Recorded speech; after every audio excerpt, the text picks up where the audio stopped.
La Bible en un an, le 20 juin, le deuxième livre des rois, chapitre 1, verset 1 au chapitre 2, verset 25, le livre des psaumes, chapitre 138, verset 1 à 8, le livre des proverbes, chapitre 17, versets 3 et 4, l'épître de Paul aux Romains, chapitre 14, versets 1 à 23. 2 Rois, chapitre 1. Moab se révolta contre Israël après la mort d'Akab. Or Akazia tomba par le treillis de sa chambre haute à Samarie, et il en fut malade. Il fit partir des messagers et leur dit: Allez, consultez Baal-Zébub, dieu d'Écron, pour savoir si je guérirai de cette maladie. Mais l'ange de l'Éternel dit à Élie, le Tishbite: Lève-toi, monte à la rencontre des messagers du roi de Samarie, et dis-leur: Est-ce parce qu'il n'y a point de Dieu en Israël que vous allez consulter Baal-Zébub, dieu d'Écron? C'est pourquoi ainsi parle l'Éternel: Tu ne descendras pas du lit sur lequel tu es monté, car tu mourras. Et Élie s'en alla. Les messagers retournèrent auprès d'Akazia, et il leur dit: Pourquoi revenez-vous?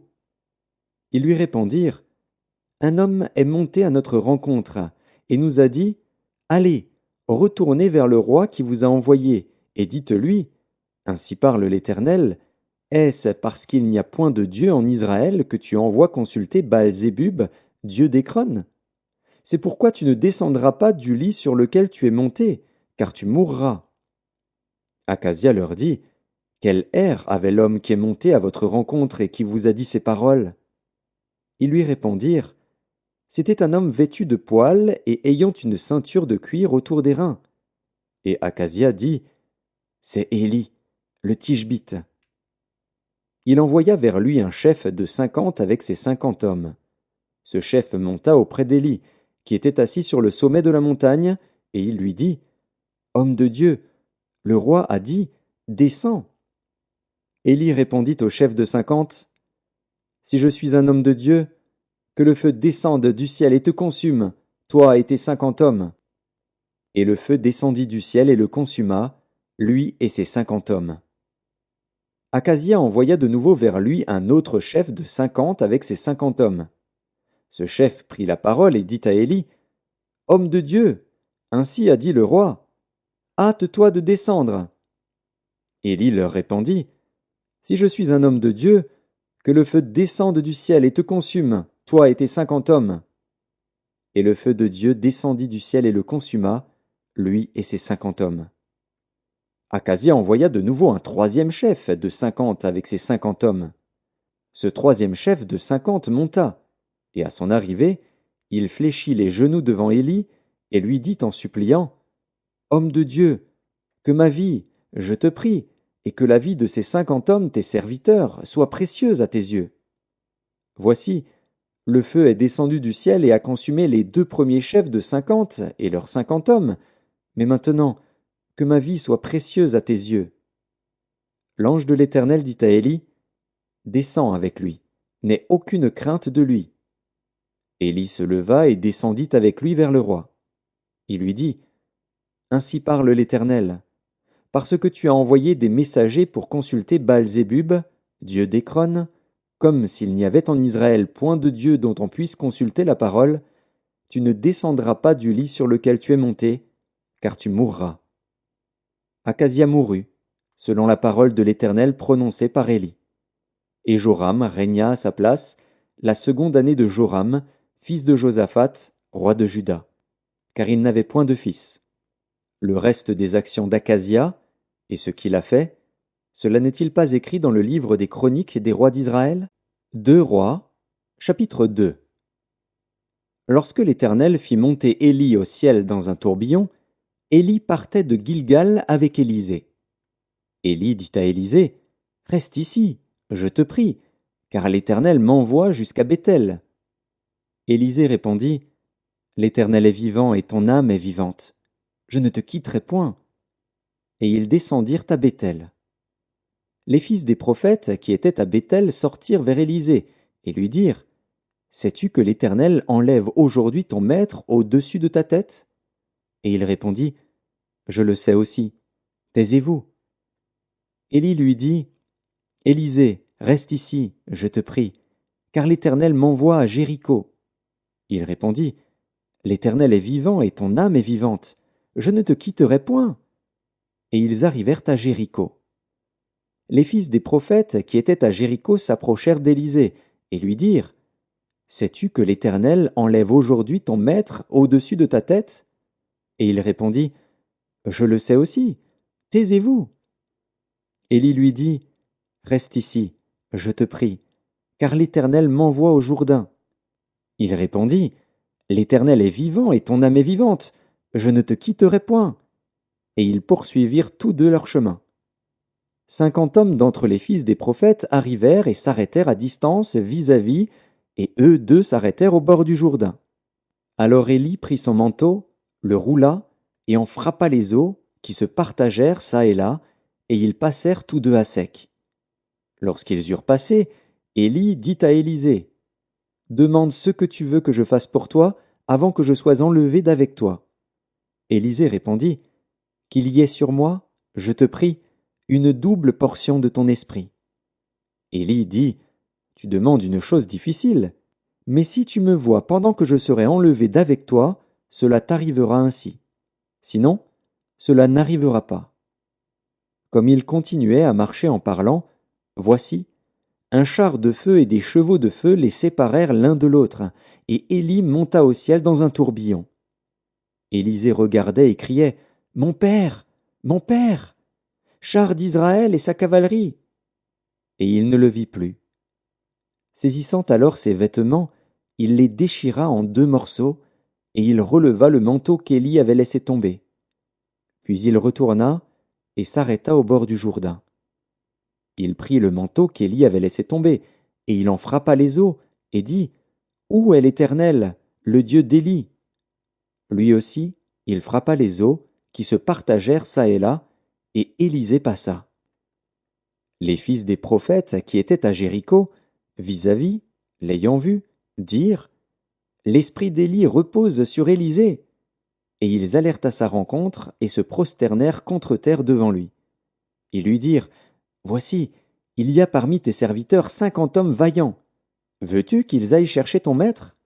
Peut-être que l'Esprit de l'Éternel l'a emporté et l'a jeté sur quelque montagne ou dans quelque vallée. Il répondit, Ne les envoyez pas. Mais ils le pressèrent longtemps, et il dit, Envoyez-les.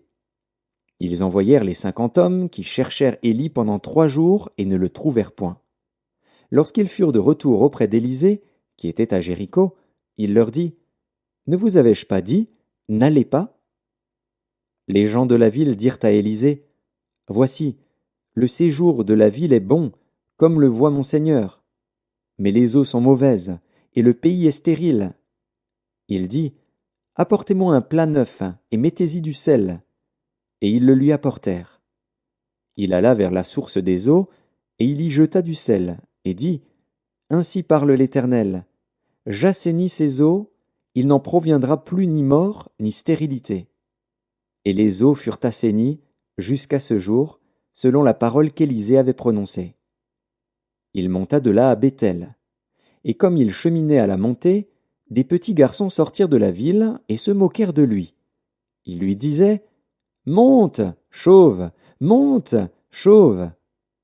Il se retourna pour les regarder, et il les maudit au nom de l'Éternel. Alors 2 ours sortirent de la forêt et déchirèrent 42 de ses enfants. De là il alla sur la montagne du Carmel, d'où il retourna à Samarie. Psaume 138 de David. Je te célèbre de tout mon cœur, je chante tes louanges en la présence de Dieu. Je me prosterne dans ton saint temple, et je célèbre ton nom à cause de ta bonté et de ta fidélité, car ta renommée s'est accrue par l'accomplissement de tes promesses. Le jour où je t'ai invoqué, tu m'as exaucé, tu m'as rassuré, tu as fortifié mon âme. Tous les rois de la terre te loueront, ô Éternel, en entendant les paroles de ta bouche. Ils célébreront les voies de l'Éternel, car la gloire de l'Éternel est grande. L'Éternel est élevé, il voit les humbles, et il reconnaît de loin les orgueilleux. Quand je marche au milieu de la détresse, tu me rends la vie. Tu étends ta main sur la colère de mes ennemis, et ta droite me sauve. L'Éternel agira en ma faveur. Éternel, ta bonté dure toujours. N'abandonne pas les œuvres de tes mains. Livre des Proverbes, chapitre 17. Le creuset est pour l'argent et le fourneau pour l'or, mais celui qui éprouve les cœurs, c'est l'Éternel. Le méchant est attentif à la lèvre inique, le menteur prête l'oreille à la langue pernicieuse. L'épître de Paul aux Romains, chapitre 14. Faites accueil à celui qui est faible dans la foi et ne discutez pas sur les opinions. Tel croit pouvoir manger de tout, tel autre qui est faible ne mange que des légumes, que celui qui mange ne méprise point celui qui ne mange pas, et que celui qui ne mange pas ne juge point celui qui mange, car Dieu l'a accueilli. Qui es-tu, toi, qui juges un serviteur d'autrui? S'il se tient debout ou s'il tombe, cela regarde son maître. Mais il se tiendra debout, car le Seigneur a le pouvoir de l'affermir. Tel fait une distinction entre les jours, tel autre les estime tous égaux. Que chacun ait en son esprit une pleine conviction. Celui qui distingue entre les jours agit ainsi pour le Seigneur. Celui qui mange, c'est pour le Seigneur qu'il mange, car il rend grâce à Dieu. Celui qui ne mange pas, c'est pour le Seigneur qu'il ne mange pas, et il rend grâce à Dieu. En effet, nul de nous ne vit pour lui-même, et nul ne meurt pour lui-même. Car si nous vivons pour le Seigneur. Et si nous mourrons pour le Seigneur. Soit donc que nous vivions, soit que nous mourions, nous sommes au Seigneur. Car Christ est mort et il a vécu afin de dominer sur les morts et sur les vivants. Mais toi, pourquoi juges-tu ton frère? Ou toi, pourquoi méprises-tu ton frère? Puisque nous comparaîtrons tous devant le tribunal de Dieu. Car il est écrit, « Je suis vivant, dit le Seigneur, tout genou fléchira devant moi et toute langue donnera gloire à Dieu. » Ainsi chacun de nous rendra compte à Dieu pour lui-même. Ne nous jugeons donc plus les uns les autres, mais pensez plutôt à ne rien faire qui soit pour votre frère une pierre d'achoppement ou une occasion de chute. Je suis persuadé par le Seigneur Jésus que rien n'est impur en soi et qu'une chose n'est impure que pour celui qui la croit impure. Mais si pour un aliment ton frère est attristé, tu ne marches plus selon l'amour. Ne cause pas par ton aliment la perte de celui pour lequel Christ est mort. Que votre privilège ne soit pas un sujet de calomnie, car le royaume de Dieu ce n'est pas le manger et le boire, mais la justice, la paix et la joie par le Saint-Esprit. Celui qui sert Christ de cette manière est agréable à Dieu et approuvé des hommes. Ainsi donc recherchons ce qui contribue à la paix et à l'édification mutuelle. Pour un aliment ne détruit pas l'œuvre de Dieu. À la vérité, toutes choses sont pures, mais il est mal à l'homme quand il mange de devenir une pierre d'achoppement. Il est bien de ne pas manger de viande, de ne pas boire de vin, et de s'abstenir de ce qui peut être pour ton frère une occasion de chute, de scandale ou de faiblesse. Cette foi que tu as, garde-la pour toi devant Dieu. Heureux celui qui ne se condamne pas lui-même dans ce qu'il approuve. Mais celui qui a des doutes au sujet de ce qu'il mange est condamné parce qu'il n'agit pas par conviction. Tout ce qui n'est pas le produit d'une conviction est péché.